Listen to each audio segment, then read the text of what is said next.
Welcome to Goldfish on Games and Budget Game Reviews. Today's subject of a cheap review is Hostages for the Amiga. Now this is the BU Jolly budget release, and this is pretty much all I have left of it, just the floppy disk, as I got this with my Amiga back in the day. So really, all that's left for us to do is boot it up and check it out.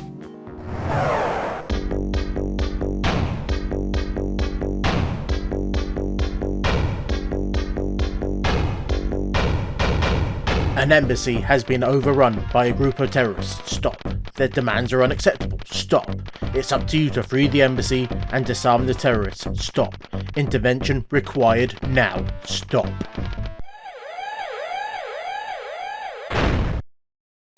And to do that, we're going to have to lead a 6-man team to try and save those people in the embassy. But first things first, we have to select what is effectively 2 different types of difficulty level. You get to select between Lieutenant, Captain and Commander, and then you get to select your scenario: Training, Target, Ultimatum, Rescue and Jupiter, with each one being harder than the one before.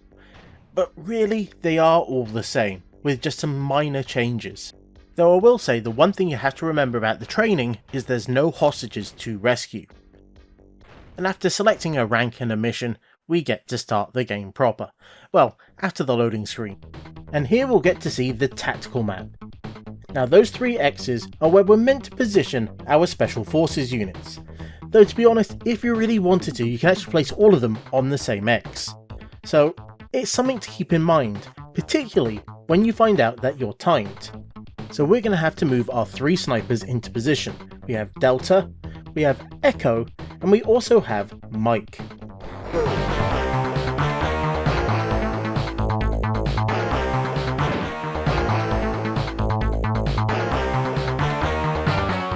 And as you can see, we have to guide each of these troops into their correct position through the side-scrolling section. Now obviously you have to try and avoid those searchlights. If you hang around them too long, you will get shot and you will be killed. Thankfully you do have a few tools at your disposal. You can wait for them to go out the way, or you can jump into windows and doorways to try and avoid them. And when you're in a building, you can check the tactical map to see how close you are to one of those X's, as we very quickly overshot the first one, and the lights were being quite kind to us as we were reaching the second. I figured might as well push on and try and get to the third. And I have to say, this side of the embassy is looking pretty run down. You'd think they have it in a much nicer area. But maybe that's why the terrorists are attacking.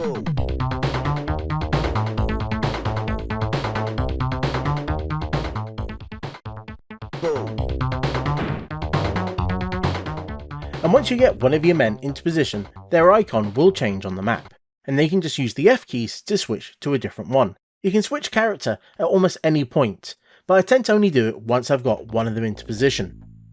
Where those X's are on the map actually changes depending on which mission you take. Once the snipers are in place, we can then move on to the next stage of the game. Well, after you've decided whether or not you're happy with their positions, or if you want to start over again. But if you are happy, you will get treated to a quick cutscene.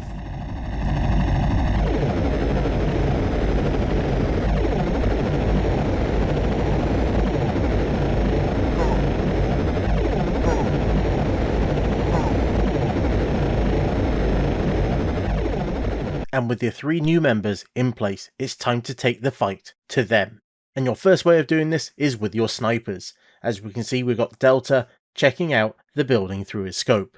Our job here is to provide backup for our other troops, and we do that by looking at the windows and seeing if we can spot a silhouette.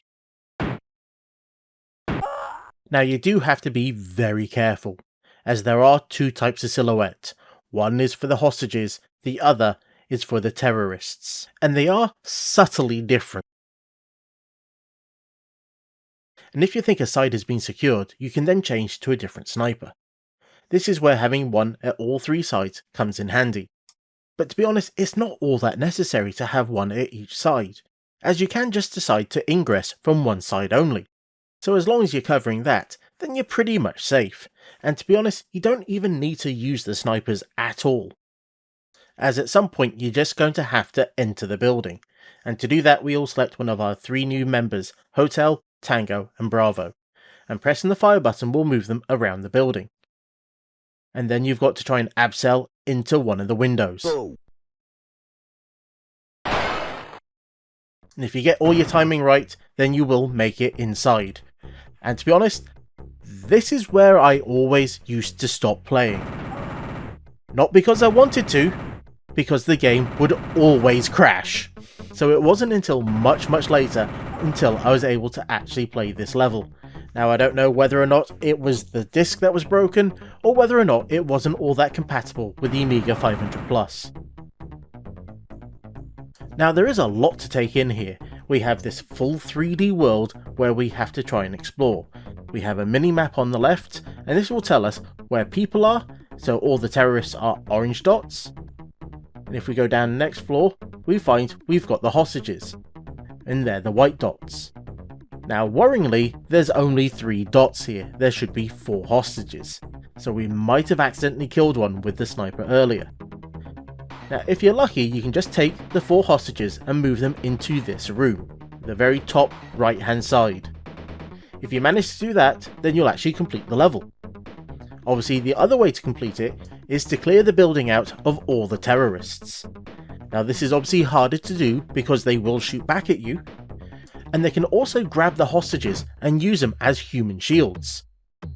Now whenever you see a white dot on the map moving, it means that a terrorist has actually grabbed one of the hostages and is moving them around. Now if you're lucky, they might get bored of that hostage and might leave them alone, or you might have to try and shoot the terrorist without hitting the hostage.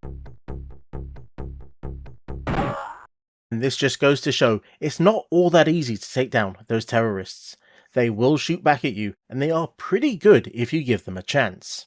And this does mean, unfortunately, you're going to have to try and abseil into the building, and it's not the easiest thing to do. You've got to hold down the fire button, and then you use right to move yourself down, and then you have to hit left when you think you're in position to make it through a window.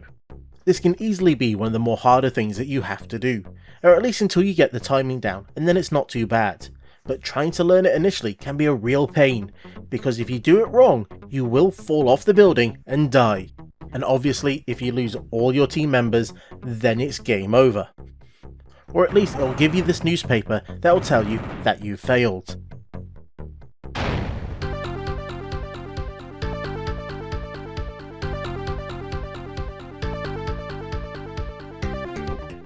But it will allow you to get back into the action pretty quickly, with your snipers already in position. And your rank in the paper will change depending on how quick you were, how many of your troops died, and how many hostages died. So it might still say you had a difficult mission even if you managed to save all the hostages, but you took quite a long time. And to be honest, this is pretty much the game.